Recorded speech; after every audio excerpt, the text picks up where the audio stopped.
रक्तबीज पौराणिक कथाओं का एक ऐसा असुर जिसके सर पर ब्रह्मा जी का हाथ था। उसे यह अद्भुत वरदान प्राप्त था कि जब भी उसका रक्त की बूंद जमीन पर गिरेगी, उससे एक और रक्तबीज का जन्म होगा। इस कारण रक्तबीज युद्ध में जैसे अजयी बन गया था। वह शक्तिशाली था और देवियों को हासिल करने की विकृत मानसिकता के साथ स्वर्ग पर राज करना चाहता था। उसने देवलोक जाकर देवी देवताओं पर हमला कर दिया। सभी को मजबूरन अपने प्राण बचाकर वहां से भागना पड़ा, पर रक्तबीज नहीं रुका। देवियों से मोहित होकर वो उनका पीछा करने लगा।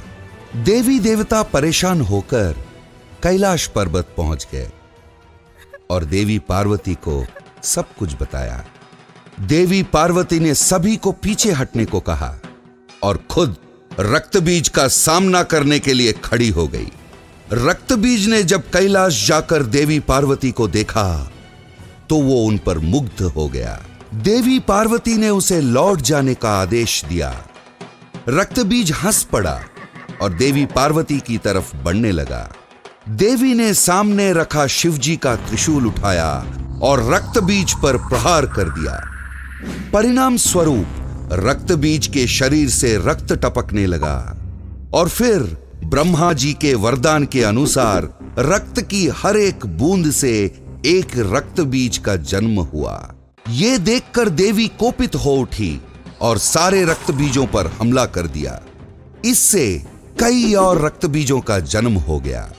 देवी पार्वती का क्रोध अब आसमान छूने लगा था। वो अपने गुस्से पर काबू नहीं रख पा रही थी। जब उनका गुस्सा चरम सीमा पर आ गया, उनका शरीर काला पड़ने लगा, आंखें खून से लाल हो गई और देखते ही देखते देवी ने एक भयंकर रूप धारण कर लिया।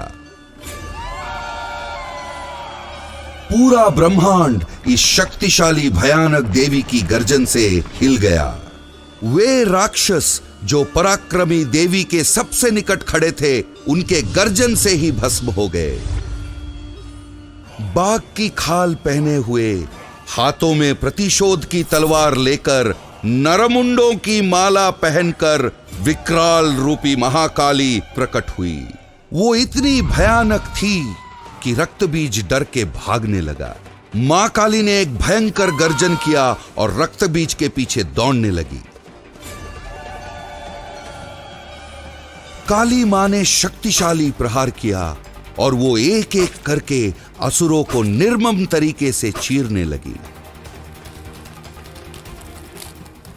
पर उससे और रक्तबीज पैदा होने लगे। प्रलय सी क्रोधित मां काली, उनके क्रोध से सारा संसार जलने लगा। उन्होंने एक हाथ से रक्तबीज के सर को पकड़ा और तलवार से उसके सर को धड़ से अलग करके उसे खप्पर में रख दिया ताकि एक बूंद रक्त भी धरती पर ना गिर सके। फिर वो रक्तबीज के शरीर को निकल गई। काली मां की एक ही सांस में बाकी असुर भी उनके मुंह में समा गए और मां काली की चीरती हुई हंसी की आवाज से आसमान कांप उठा। इस तरह असुरों के नायक रक्तबीज का भयानक वध हुआ। उनके गुस्से ने जैसे खुद उनको ही अपने वश में कर लिया था। उनके तांडव से त्रिलोक में हाहाकार मच गया, सब कुछ तबाह होने लगा। देवी देवता चिंतित होकर महादेव के शरण में गए। महादेव भी कालिका को रोकने का साहस नहीं कर पाए। ऐसा लग रहा था जैसे कुछ भी नहीं बचेगा और फिर से जीवन का पतन हो जाएगा। महादेव के पास अब देवी को रोकने का एक ही रास्ता था। वो काली मां के सामने एक शव की तरह लेट गए। देवी तांडव करते हुए आगे बढ़ रही थी कि अचानक उनका पैर महादेव के शरीर से टकराया और वो शिव जी के ऊपर खड़ी हो गई।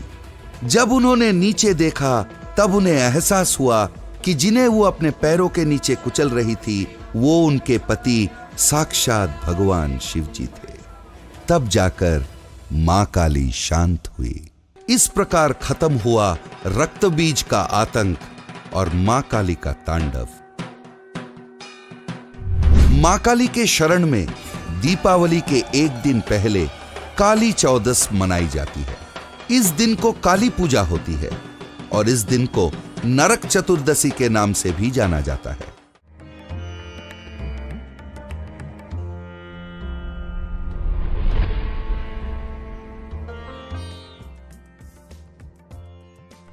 जब राम जी रावण का वध करके सीता को जीतकर 14 वर्षों के वनवास काटकर अयोध्या लौटे, तब जैसे हवा में खुशी की लहर दौड़ रही थी।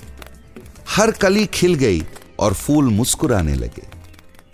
अयोध्या वासियों का मन अपने राजा रघुवंश के उत्तराधिकारी दशरथ पुत्र श्री राम के लौटने पर प्रफुल्लित हो उठा।